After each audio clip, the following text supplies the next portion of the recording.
दोस्तों, पिछले 2 पार्ट्स में हमने 7 समुराई की डिटेल्ड स्टोरी समझी और इस पार्ट में हम बात करेंगे इसके सिंबॉलिज्म्स और इसकी एंडिंग के बारे में, ताकि आप लोग इस फिल्म को और बेहतर तरीके से समझ सकें। ये सब जानने के लिए इस वीडियो को एंड तक देखिएगा। मेरी हमेशा कोशिश रहती है कि मैं आपको फॉरेन सिनेमा की उन मूवीज़ के बारे में जानकारी दूं जो शायद आपको कहीं और ना मिले, इसलिए ऐसी ही और दिलचस्प मूवीज़ के बारे में जानने के लिए इस चैनल को सब्सक्राइब करके बेल आइकन को ज़रूर दबा दीजिए। तो चलिए वीडियो शुरू करते हैं। हेलो दोस्तों, मेरा नाम है अमन और आप देख रहे हैं सिनेमैटिक ज्ञान। Let's get started.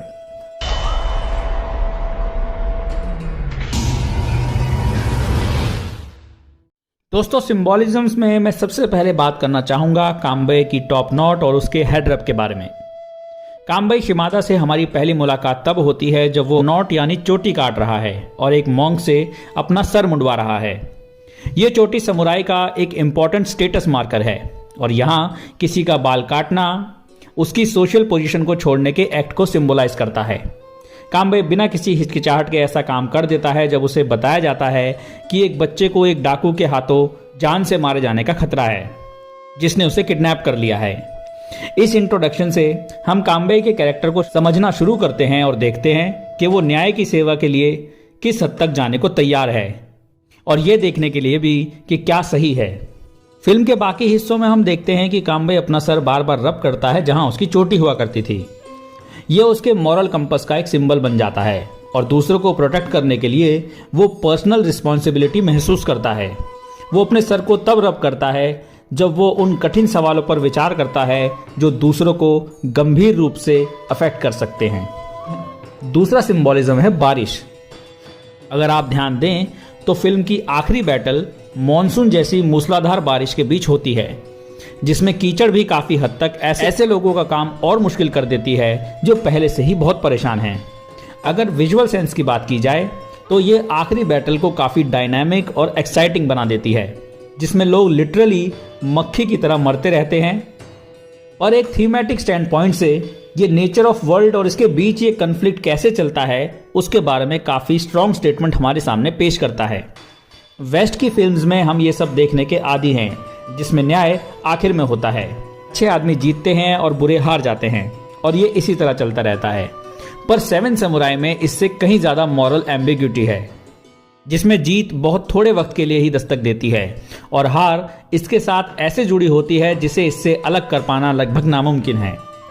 दूसरे शब्दों में कहें तो यूनिवर्स किसी की परवाह नहीं करता, चाहे कुछ भी हो, और अगर बुरे लोग कुछ गलत करके उससे बच निकल जाते हैं तो ये उन्हें रोकने के लिए कुछ नहीं करेगा। यूनिवर्स बहुत मनमाना है। यहाँ धर्मी और अधर्मी पर एक जैसी ही बारिश होती है, और जब आप इस पर भरोसा कर सकते हैं कि ये किसी भी हालत से बाहर निकल सकता है तो कम से कम इसकी मनमानी कुछ हद तक प्रेडिक्टेबल लगती है। और हाँ, ये उन चीज़ों को बखूबी हमारे सामने पेश करती है जिससे जापान उस वक्त डील कर रहा था, और उन्हें कैसे ये एहसास हुआ कि चीज़ें हमेशा वैसी नहीं होती जैसी आप चाहते हैं, चाहे आप कितनी भी कोशिश कर लें। अगर बारिश होने वाली है तो बारिश होगी। कुरोसावा यही बताना चाहते हैं। वो समुराई की तरह रिस्पॉन्ड कर सकते थे और बिना परवाह किए काम करवा सकते थे, या वो जस्टिस की फंडामेंटल कमी को अपने ऊपर हावी होने दे सकते थे। ये एक सीधा सबक है। 7 समुराई बखूबी जानती थी कि इसे एक डिस्टिंक्टली मेमोरेबल तरीके से डिलीवर किया जाए। इसका तीसरा सिंबॉलिज्म्स है ग्रेव्स यानी कब्रें। जैसा कि हम जानते हैं, फिल्म एंड होती है ग्रेव्स के शॉट के साथ, जहां ऊपर समुराई की ग्रेव्स हैं और नीचे गांव वालों की। यहां समाज में मौजूद ऊंच नीच साफ नजर आती है। समुराई की ग्रेव्स प्रोमिनेंट है और हमें यह महसूस हो जाता है कि उनकी मौत आखिर में ज्यादा अहमियत रखती है। ये इमेज एक बड़े ही अजब ढंग से गंभीर भी है और सुकून देने वाली भी है। कम से कम जापान की सेंसिबिलिटी के हिसाब से तो ऐसा ही है। अब हालांकि बैंडिट्स की हार हो चुकी है, लेकिन इस हार के लिए कई कुर्बानियां देनी पड़ी, और कुरोसावा हमें इसी भारी कीमत के एहसास के साथ जोड़ना चाहते थे, बजाय विक्ट्री को एंजॉय करने के। चौथा और बहुत ही अहम सिंबॉलिज्म है the code of bushido. Characters code of bushido के बारे में कभी बात नहीं करते, पर यह कहानी का एक बहुत ही अहम हिस्सा है, दोनों ही तरीके से, जैसे कि ये शुरू होता है और जैसे इसे तोड़ा जाता है। ये फॉर्मली राइज हुआ early 17th century Japanese history के ईडो पीरियड में, ठीक उस वक्त के बाद जिसमें यह फिल्म सेट है। पर यह इससे कहीं पहले से एग्जिस्ट करता है, मोर इनफॉर्मल फॉर्म में। और ज़रूर ये चीज़ें कुरोसावा के दिमाग में रही होंगी जब उन्होंने ये फिल्म बनाई। दरअसल ये कोड ऐसे 8 आइडियल्स या आदर्शों पर बेस्ड है जिसे समुराय को मरते दम तक फॉलो करना होता है। ये 8 आइडियल्स हैं: परोपकार, साहस, सम्मान, ईमानदारी, धार्मिकता, प्रतिष्ठा, सेल्फ कंट्रोल और वफादारी। इन्हीं चीज़ों को फॉलो करके एक समुराय अपने लॉर्ड या यूं कहें कि पूरे जापानी समाज के प्रति अपनी ड्यूटीज, अपने कर्तव्यों को पूरा कर सकता है। कई मायनों में एक समुराय की काबिलियत को इसी पैमाने पर आंका जाता है कि वो इस कोड को किस हद तक फॉलो करता है। ये एक ऐसा कभी ना खत्म होने वाला टेस्ट है जो दुनिया को ये दिखाता है कि एक हीरो को कैसे बिहेव करना चाहिए। और यहीं से चीज़ें दिलचस्प होना शुरू हो जाती हैं। बुशीडो के अकॉर्डिंग अगर एक समुराय अपनी ड्यूटीज़ को निभाने में फेल हो जाता है, जैसा कि साफ तौर पर फिल्म के कई समुराय होते ही हैं, उस हालत में उन्हें पश्चाताप के तौर पर एक रिचुअल सुसाइड करनी होती है जिसे सेपुक्कू कहा जाता है। सेपुक्कू को एक एक्ट ऑफ करेज यानी बहुत साहस का काम समझा जाता है जिससे उनकी गलतियां मिट जाती हैं और पाप धुल जाते हैं। पर इस फिल्म में तो किसी ने भी सुसाइड नहीं की। ये सभी लोग रोनिन हैं, यानी उस वक्त उनका कोई मास्टर नहीं है। ये बात जापानीज सोसाइटी में बिल्कुल एक्सेप्टेबल नहीं है और ये चीज़ उनके कोड को फॉलो ना कर पाने की इनएबिलिटी को दर्शाती है। वो ऑलरेडी अपनी ड्यूटी को पूरा कर पाने में फेल हो चुके हैं। हम उनसे तब मिलते हैं जब वो अपने पास्ट के पीसेस को इकट्ठा कर रहे हैं और ज़िंदगी में आगे बढ़ने की कोशिश कर रहे हैं। और फिर ये कोड ही उन्हें डिफाइन करता है, भले ही पूरी तरह से ना सही। ऐसा इसलिए है क्योंकि वो एक दूसरे के लिए और अपने काम के लिए बहादुरी और लॉयल्टी दिखाते हैं। वो बैंडिट से दो हाथ करने का फैसला इसलिए लेते हैं क्योंकि यही एक समुराय को करना चाहिए था।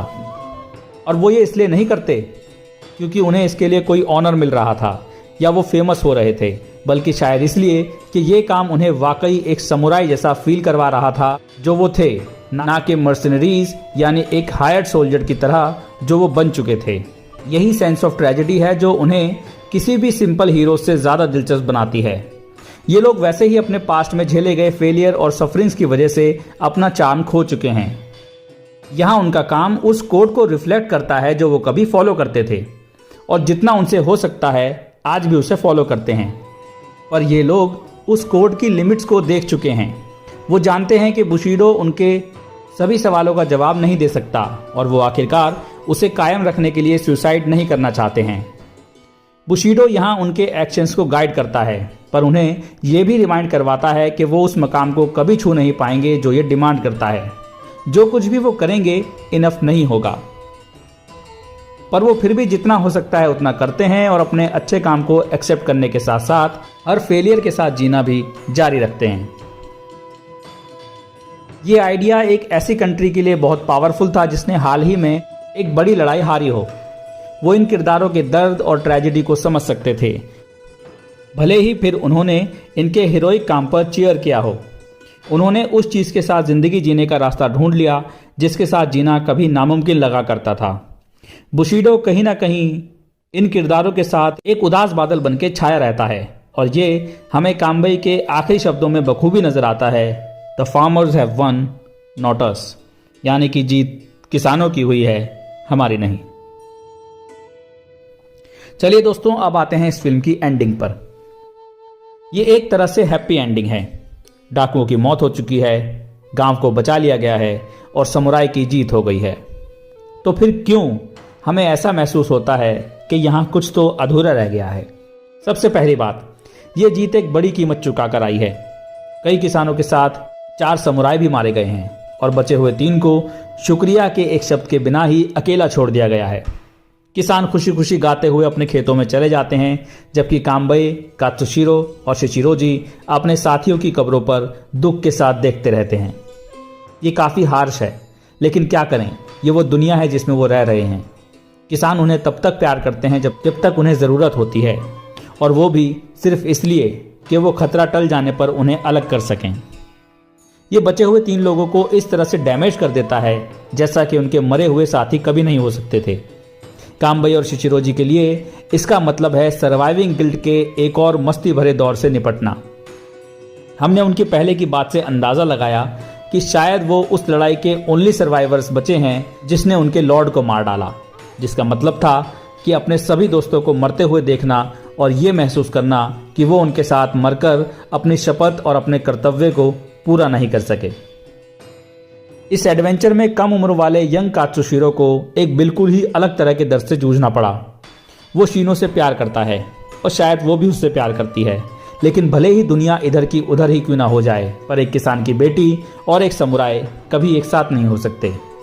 कात्सुशिरो बुशिरो के आइडियाज के प्रति समर्पित है और शीनो कभी भी अपने पिता या अपनी कम्युनिटी को धोखा नहीं दे सकती थी। इसलिए वो एंड में सब कुछ ठीक होने के बाद भी खुलकर उससे मिलने के बजाय चावल बोने के लिए चली जाती है। इस चीज को किसी भी लिहाज से एक हीरो का इनाम नहीं कहा जा सकता, खासकर उन 3 आदमियों के लिए तो बिल्कुल भी नहीं जिन्होंने इतनी मेहनत से लड़ाई लड़ी और इतना कुछ सरेंडर किया। यानी कि इस लड़ाई की जीत में उन्होंने सिर्फ 4 समुराई को ही नहीं खोया, बल्कि ये ट्रेजेडी इससे भी कहीं ज्यादा बियॉन्ड है। दरअसल लड़ाई जीत के समुराई को ये मिला है, कोई ऑनर नहीं, कोई इनाम नहीं, बस जीत की राहत और पल भर की सेटिस्फैक्शन कि उन्होंने उन लोगों के ग्रुप को बचाया जो उनकी परवाह ही नहीं करते। उन्हें अपने अगले सफर के लिए सड़क पर उतरना होगा, अपने अंदर के दर्द को अपने साथ ले जाना होगा और अपनी जिंदगी को मकसद देने के लिए कोई नया रास्ता खोजना होगा। ये उस तरह की जीत नहीं है जिसे आप आमतौर पर बड़ी एपिक फिल्मों में देखते हैं, लेकिन ये उस समय जापान के नेशनल मूड के हिसाब से काफी फिट बैठती है। सेकेंड वर्ल्ड वॉर में बुरी तरह से हारने और सरेंडर करने के लिए मजबूर होने की वजह से, जो कि वॉर से पहले अनइमेजिनेबल लग रहा था, जापानियों को होप ऑफ द फ्यूचर के साथ लॉस ऑफ पास्ट को एक्नॉलेज करने की जरूरत थी। इस इंटरप्रिटेशन में किसान जापान के लोग हैं जो जिंदगी में उस तरह से आगे बढ़ रहे हैं जिस तरह से उन्हें जरूरत है। वहीं समुराई आउटडेटेड पास्ट हो चुके हैं, वो एक ऐसा अतीत है जिसे वो अब एम्ब्रेस नहीं कर सकते। और हालांकि उनका कोड बरकरार हो सकता है, लेकिन दुनिया उनके बिना ही आगे बढ़ चुकी है। ये कई मायनों में दुखद है, लेकिन देश को इसे सुनने की भी जरूरत थी। हम में से बाकी लोग इस मैसेज से कुछ सीख सकते हैं, जैसे कि उन चीज़ों के साथ जीना सीखना जो हमने सोचा था कि हम कभी नहीं कर सकते, और अपने जीवन में हेरोइक एक्ट्स को अपने लिए रिवॉर्ड के रूप में स्वीकार करना। उस मिक्सचर ऑफ इमोशन से जो कुरोसावा क्रिएट करते हैं, वो हमसे इस बड़ी जीत के बीच में कई सवाल खड़े करते हैं, और यही चीज़ हमें इतने साल बाद भी इस फिल्म से जोड़े रखती है और एक रीज़न बनी रहती है जिससे फिल्म मेकर्स आज भी इससे इंस्पायर होते हैं और कहीं ना कहीं इसके छोटे से पार्ट से अपने फिल्म को भी स्पेशल बना लेते हैं। तो दोस्तों, ये था 7 समुराई के सिंबॉलिज्म्स और इसकी एंडिंग का एक्सप्लेनेशन। आई होप आपको भी मूवी ज़्यादा बेहतर तरीके से समझ आ गई होगी, और मैं उम्मीद करता हूँ कि आपको वीडियो अच्छी लगी होगी। अगर अच्छी लगी है तो उसको लाइक कीजिए। अगर आपके कुछ सवाल या ओपिनियंस है तो उन्हें कमेंट सेक्शन में शेयर कीजिए। इस वीडियो को शेयर कीजिए। मैं मिलता हूँ आपसे अगले वीडियो में। Thanks for watching. Bye bye.